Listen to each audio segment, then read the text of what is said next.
otra línea recibimos a Agustina Pérez, abogada especializada en tecnología. Bueno, ya nos ha visitado en varias oportunidades. Hoy le comentábamos a Agustina que estuvimos con Rodrigo Goñi y que, bueno, él comenzó hablando de la inteligencia artificial y los grandes desafíos que tenemos como país y como humanidad con el avance, ¿no, Agustina? Sí, exacto. Bueno, muchas gracias por recibirme, como siempre. Bueno, así como estuvo ya mencionando el diputado Rodrigo Goñi, y bueno, estuvo mencionando también esta cumbre mundial que va a estar, justamente la sede va a ser en nuestro país, en Uruguay, donde se va a estar tratando la regulación de inteligencia artificial. Bueno, en Uruguay también ya dimos pasos, más allá de lo que está sucediendo un poco, que podemos también hablarlo a derecho comparado, sobre lo que tenemos que empezar a pensar, a cuestionarnos, a informarnos, vinculado a la inteligencia artificial y nuestra regulación local. Es por eso que, por ejemplo, en rendición de cuentas se incluyeron artículos de 65 en adelante, donde primero, por ejemplo, se le encomienda a GESIC, en realidad Agencia de Gobierno Digital, que empiece a regular todo lo que está vinculado con la inteligencia artificial y el tratamiento de los datos. Nosotros tenemos que pensar un poco, contextualizarnos en realidad.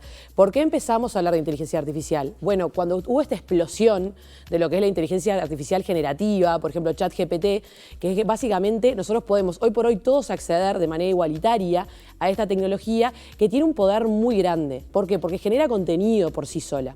Que esto era algo que antes no teníamos tanta facilidad para acceder. Entonces, a partir de esto fue que justamente todos los gobiernos, y empezó a suceder mucho en nuestros países, empezaron a decir, bueno, tenemos que regular y tenemos que regular rápido. No solamente fue un pedido a nivel de lo que son empresas privadas, sino también del sector público. Y lo que empezó a pasar un poco en derecho comparado fue, por ejemplo, la Unión Europea, que esto es un reglamento de inteligencia artificial que va a ser aplicado a 26 países, ya encomendó, por ejemplo, distintas categorías de lo que es la inteligencia artificial y cómo la segregó de acuerdo al riesgo. Tuvo, por ejemplo, prácticas prohibitivas, puede ser, por ejemplo, todo lo que es la seguridad a través de datos biométricos. Nosotros vimos, por ejemplo, en películas o que pasaba que, por ejemplo, la policía utilizaba para poder, no sé, encontrar a un criminal, por ejemplo, todo lo que era cámara de seguridad o otros métodos de identificación. Bueno, eso es algo que en la Unión Europea se empezó a limitar.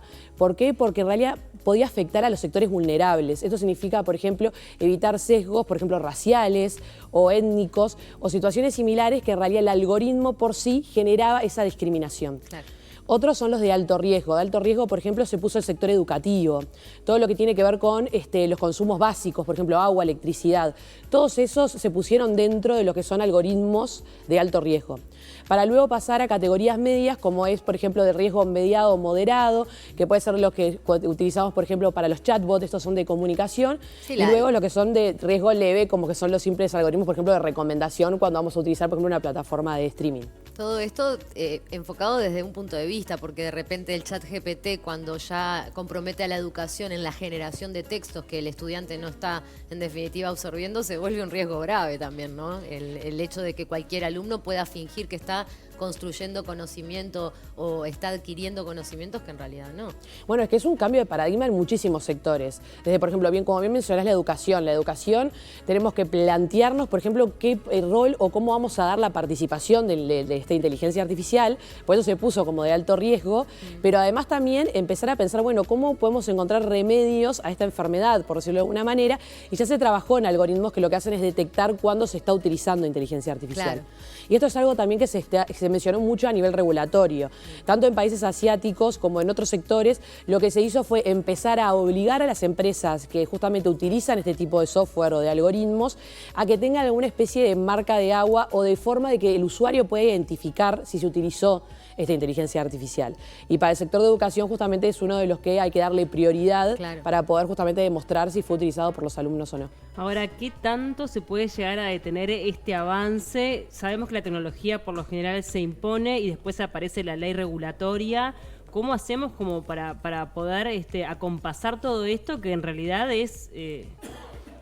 avanza día a día, o sea, es constante, no hay forma. Exacto, es muy dinámico y lo hemos visto que, por ejemplo, ya este año iba apareciendo ChatGPT 3.0, 3.5, 4. Claro, haces una legislación para esto y dentro de 2 días tenemos otra cosa nueva. Claro, y eso ahí es muy importante el tema de que la regulación que se aplique tiene que ser una regulación laxa. ¿Qué significa? De que pueda adaptarse a las distintas tecnologías a medida que vayan avanzando. Y eso es un principio como primordial. Que no impida el desarrollo para beneficio de esas propias Exactamente, tecnologías. Que no lo impida, pero que en sí siga protegiendo esos, por ejemplo, principios principios fundamentales o derechos fundamentales que queremos justamente proteger a través de esta regulación. Entonces, uno de los temas que se mencionó mucho, por ejemplo, a nivel derecho comparado, y yo les mencioné Europa, pero también Brasil, Chile, Argentina, cada uno ya fue emitiendo su propia regulación en todo lo que está vinculado con inteligencia artificial y tomaron estos parámetros europeos. ¿Por qué? Porque básicamente como ya van a estar aplicados a 26 países, claro. es lógico que en cierta medida nosotros nos acoplemos, en cierta medida, obviamente son parámetros lógicos, ¿no? O sea, si hay cosas para cuestionar, se cuestionan, pero que ya tuvieron años y años de elaboración. Hay Esto una no base, fue... claro. Claro, hay una base La de base muchos está. años de estudio. Entonces, bueno, y tanto Brasil como le decía Chile, Argentina, fueron también utilizando este sistema para segregar o categorizar de riesgos y además propiciarse mucho en primero poner al ser humano como el centro de la regulación. Esto significa que esa inteligencia artificial lo que tiene que hacer es complementar la actividad humana y además proteger estos derechos humanos que son tan importantes y justamente no queremos que se vean vulnerados por Que el no uso de viole, la por tecnología. ejemplo, la protección de datos sería uno de los ejemplos a... Exacto. Bueno, uno de los temas que justamente va a estar sucediendo esta semana, más allá de la cumbre que les estuvieron mencionando antes, es que este viernes 11 de agosto, en el anexo de presidencia, se está haciendo justamente a través de la URCDP, la Unidad Reguladora y de Control de Datos Personales, un evento que primero lo que hace es celebrar los 15 años de la ley, la 18.331, que es de protección de datos, pero además se va a tratar específicamente el tema que tiene que ver con inteligencia artificial. Acá se va a tratar lo que es la regulación, lo que fue el avance en la parte regulatoria de protección de datos, pero también se va a tratar, por ejemplo, seguir un paso más y se van a tratar los neuroderechos. Eso significa que muchos de los dispositivos que utilizamos hoy, en cierta medida, contemplan o toman datos de nuestra actividad neuronal y que pueden, en cierta medida, o que deben ser protegidos y que a veces no somos conscientes de que está sucediendo. Hubo varios dispositivos, por ejemplo, auriculares o otros que muestran que leen ondas cerebrales.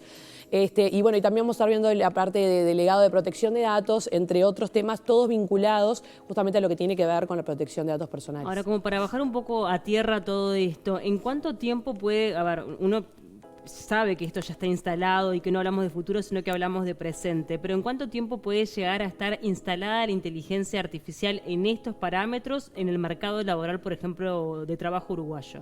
Y yo me animaré a decir que hoy ya está instaurada. Pensemos, por ejemplo, hoy hablábamos rendición de cuentas. Ya se contempló esto de elaborar la estrategia nacional, o sea, esto significa sector público-privado. Por ejemplo, el Ministerio de Turismo implementó una estrategia nacional de inteligencia turística. ¿Esto qué significa? Que va a empezar a tomar los datos o las estadísticas de todo lo que surge en el sector turístico para ya elaborar, por ejemplo, en cierta medida predicciones, o sea, qué puede suceder, cómo va a ser, por ejemplo, qué va a suceder en los próximos meses. Todo eso es a través, por ejemplo, de inteligencia artificial que hoy ya se va a empezar a implementar. ¿Qué pasa? También ahí viene el gran desafío, como bien mencionaban, de lo que es justamente qué pasa con esos datos. ¿Se respeta, por ejemplo, en este caso, el secreto estadístico que está establecido por ley? O sea, ¿se hace esa, en cierta medida, desvinculación, por decir una forma, del dato con la persona y intentar minimizar el uso de los mismos? Esas son cosas que intentamos apuntar para, en cierta medida, sacar el beneficio de utilizar esta herramienta, pero al mismo tiempo proteger a las personas o los individuos que están por detrás y los datos, cómo se vienen maniobrando. Pero a nivel, por ejemplo, de lo que es empleo, hoy por hoy una de las grandes preocupaciones es justamente, bueno, el día de mañana el algoritmo podrá reemplazar determinados empleos que están en plaza. Y bueno, ya está pasando. Y eso es algo que ya está pasando y que en cierta medida es importante justamente controlarlo. ¿Controlarlo en qué sentido?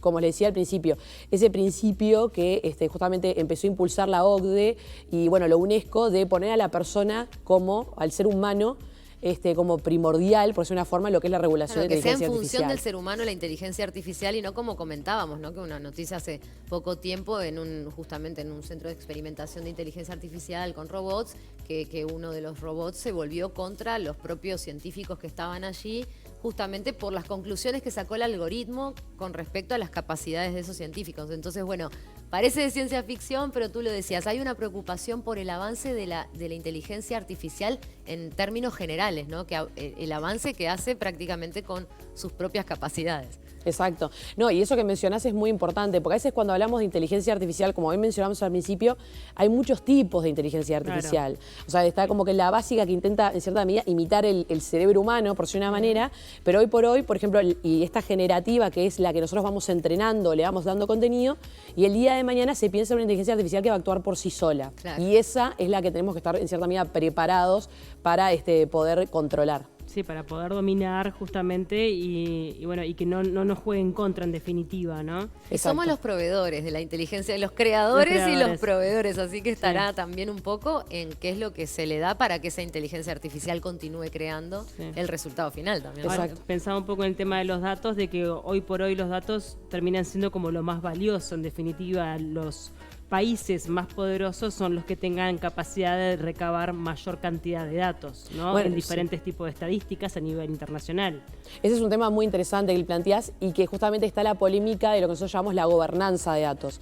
Esto significa los datos son el combustible en cierta medida que necesita el algoritmo. O sea, sin ese combustible hoy por hoy el algoritmo no podría funcionar. Por eso todas estas grandes empresas quisieron abrir de forma gratuita que el usuario pudiera acceder a entrenarlos porque justamente necesitaban esos datos.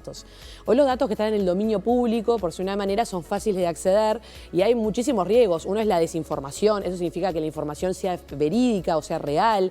Otro significa también poder acceder a determinados parámetros para evitar justamente discriminaciones, sesgos. Entonces ahí, por ejemplo, se está pensando en qué sucede con las grandes aglomeraciones o conglomerados que manejan en cierta medida gran cantidad de datos de los usuarios. ¿Deberían compartirlo, por ejemplo, con otras empresas privadas para que pudieran tener un algoritmo de la misma calidad o con organismos públicos? Entonces eso es algo que se empieza a plantear mucho y justamente impulsa lo que es esa política de gobernanza de datos.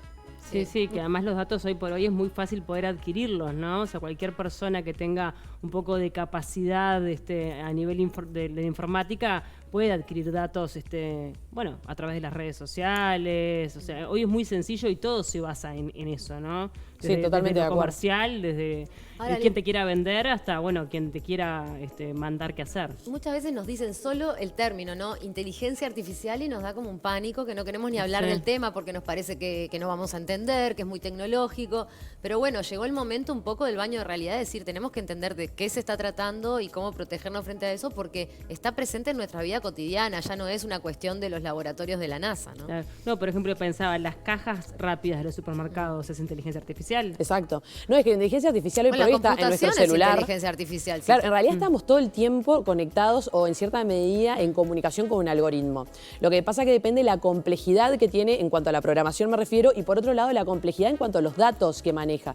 Porque un tema son datos sensibles, imaginen, datos médicos y otra cosa, por ejemplo, simplemente la selección de, por ejemplo, una película o una serie. Entonces, obviamente, la complejidad de ese subyacente que está por detrás, por decir una manera, de esos datos, es lo que demuestra la complejidad en realidad en el uso del mismo. Y la inteligencia artificial que además puede operar o sacar conclusiones sobre ondas de posibilidad, ni siquiera sobre datos concretos, ¿no? Sobre todas las posibilidades que esos datos le están, en todas las maneras que puedan cruzarse.